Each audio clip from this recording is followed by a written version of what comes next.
ಉಳುಮೆ ಮಾಡ್ತಿದ್ದಂತ ಭೂಮಿಯನ್ನ ಸ್ವಾಧೀನಪಡಿಸೋದಕ್ಕೆ ಆಕ್ರೋಶ ವ್ಯಕ್ತವಾಗಿದೆ. ಬಳ್ಳಾರಿ ಜಿಲ್ಲೆ ಕುಡ್ತಿನಿ ಬಳಿ ನೂರಾರು ರೈತರು ಪ್ರತಿಭಟಿಸ್ತಾ ಇದ್ದಾರೆ.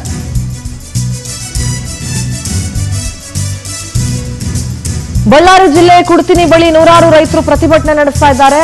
ಕೆಐಎಡಿಬಿ ಮೂಲಕ ಜಿಂದಾಲ್ ಕಂಪನಿಗೆ ರೈತರ ಭೂಮಿಯನ್ನ ಹಸ್ತಾಂತರ ಮಾಡಿದ್ದಾರೆ. ರಾಜ್ಯ ಸರ್ಕಾರದ ಈ ನಡೆಗೆ ರೊಚ್ಚಿಗೆದ್ದಿದ್ದಾರೆ ನೂರಾರು ರೈತರು. ಜಮೀನು ಉಳುಮೆ ಮಾಡೋದಕ್ಕೆ ಅನ್ನದಾತರು ಮುಂದಾಗಿದ್ದಾರೆ. ಈ ವೇಳೆ ರೈತರು ಮತ್ತು ಪೊಲೀಸರ ನಡುವೆ ತಳ್ಳಾಟ ನೂಕಾಟ ನಡೆದಿದೆ. 10 ಎತ್ತಿನ ಬಂಡಿಗಳ ಮೂಲಕ ಪ್ರತಿಭಟನೆಗಿಳಿದಿದ್ರು ರೈತರು. ಜಮೀನುಗಳಿಗೆ ನುಗ್ಗೋದಕ್ಕೆ ಯತ್ನಿಸಿದಾಗ ಮಧ್ಯ ಪ್ರವೇಶಿಸುತ್ತಾರೆ ಪೊಲೀಸರು. ಪೊಲೀಸರನ್ನ ಬಿಟ್ಟು ರೈತರ ಹಕ್ಕನ್ನ ಕಿತ್ಕೊಳ್ಳುವಂತ ಕೆಲಸ ಇದು. ನೂಕಾಟ ತಳ್ಳಾಟ ಜಾಸ್ತಿ ಆದಾಗ ಪ್ರತಿಭಟನಾಕಾರರನ್ನ ಬಂಧಿಸಿದ್ದಾರೆ ನೋಡಿ. ಅಲ್ಲರಿ, ಉಳುಮೆ ಮಾಡೋ ಭೂಮಿನ ಯಾರಾದ್ರೂ ಸ್ವಾಧೀನಕ್ಕೆ ಕೊಡ್ತಾರೆ ಅಂತಂದ್ರೆ ಸರ್ಕಾರಗಳು ರೈತರ ಮೇಲೆ ಎಂಥ ದೌರ್ಜನ್ಯ ನಡೆಸ್ತಿರ್ಬೋದು ನೋಡಿ.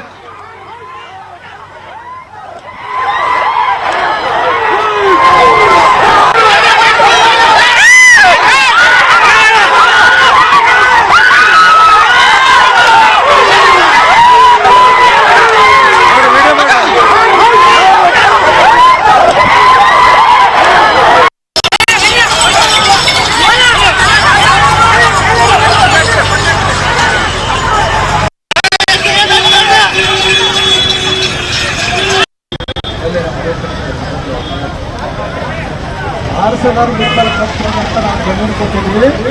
ಆರ್ಸೆಲರ್ ಮಿಟ್ಟಲ್ ಕಂಪನಿ ಬಂದು ಇಲ್ಲಿ ಕೆಲಸ ಮಾಡಬೇಕು. ಇಲ್ಲ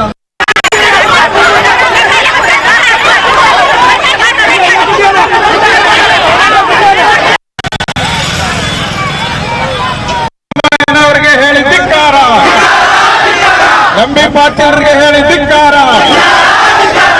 ಏನೇ ಬರಲಿ ಏನೇ ಬರಲಿ ಪೊಲೀಸ್ ಬರಲಿ ಏನೇ ಬರಲಿ ಕೂತ್ಕೊಳ್ಳಿ, ದಯಮಾಡಿ ಕೂತ್ಕೊಳ್ಳಿ.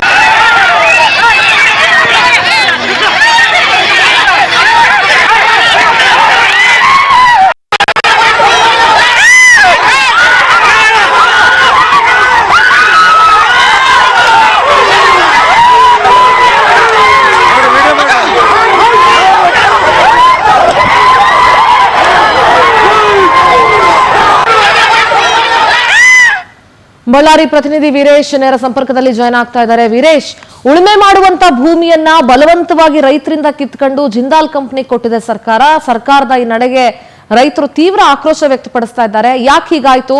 ಮೊದಲೇ ರೈತರ ಹತ್ರ ಮಾತುಕತೆ ನಡೆಸಿರ್ಲಿಲ್ವಾ? ಏನ್ ವಿಚಾರ? ಮತ್ತೊಮ್ಮೆ ನಾನು ಸಂಪರ್ಕಕ್ಕೆ ತೆಗೆದುಕೊಳ್ಳುವಂತ ಪ್ರಯತ್ನ ಮಾಡ್ತೀನಿ ನೋಡಿ. ಉಳುಮೆ ಮಾಡೋ ಭೂಮಿನ ಸ್ವಾಧೀನ ಪಡಿಸ್ಕೊಂಡಿದ್ದಾರೆ. ರೈತರ ವಿರೋಧ ಇದೆ ಅಂತಂದ ಮೇಲೆ ಆ ಭೂಮಿ ಯಾಕೆ ಬೇಕಿತ್ತು? ಇರೋ ಬರೋ ಭೂಮಿಗಳನ್ನೆಲ್ಲ ನೀವು ದೊಡ್ಡ ದೊಡ್ಡ ಕಂಪ್ನಿ ಕೊಟ್ಬಿಟ್ಟು ಆಮೇಲೆ ಒಟ್ಟಿಗೆ ಏನ್ರಿ ಮಣ್ಣು ತಿಂತೀರಾ? ಬೆಳೆ ಬೆಳೆಯಕ್ ಜಾಗ ಇಲ್ದಂಗೆ ಭೂಮಿ ಕಿತ್ಕೊಂಡು ನೀವು ರೈತರು ಭೂಮಿ ಕಿತ್ಕೊಂಡು ಕಂಪ್ನಿಗಳಿಗೆ ಕೊಟ್ರೆ ಬೆಳೆ ಎಲ್ಲಿಂದ ಬೆಳೆಯೋದು? ಬೆಳೆ ಬೆಳೆಯೋ ಭೂಮಿಗಳನ್ನೆಲ್ಲ ಕಿತ್ಕೊಂಡು ಆ ಬಿಡದಿ ಹತ್ರ ನಾವು ಟೌನ್ಶಿಪ್ ಮಾಡ್ತೀವಿ ಅಂತ ಹೋಗಿ ರೈತರು ಭೂಮಿನೆಲ್ಲ ವಶಪಡಿಸ್ಕೊಂಡು ಎಲ್ಲಾ ಕಡೆ ರೈತರು ಅನ್ನೋದಕ್ಕಿಂತ ಭೂಮಿನ ವಶಪಡಿಸ್ಕೊಳ್ತಾ ಹೋದ್ರೆ ಬೆಳೆ ಬೆಳೆಯೋದಕ್ಕೆ ಜಾಗ ಎಲ್ಲಿಂದ ಸಿಗುತ್ತೆ? ಅದು ಫಲವತ್ತಾಗಿರೋ ಜಾಗನೇ ಬೇಕು ಕಂಪ್ನಿ ಮಾಡಕ್ಕೆ ಅಂತ ಏನಿದೆ? ಕಾನೂನು ಇರೋದು ಎಲ್ಲಿ ಬೆಳೆ ಬೆಳೆಯೋದಕ್ಕೆ ಆಗಲ್ವೋ ಫಲವತ್ತಲ್ಲದ ಭೂಮಿಯನ್ನ ಸರ್ಕಾರ ಸ್ವಾಧೀನ ಪಡಿಸ್ಕೋಬಹುದು. ಉಳುಮೆ ಮಾಡ್ತಾ ಇರೋ ಬೆಳೆ ಬೆಳೀತಾ ಇರೋ ಭೂಮಿನ ನೀವು ಸ್ವಾಧೀನ ಪಡಿಸ್ಕೊಂಡ್ಬಿಟ್ರೆ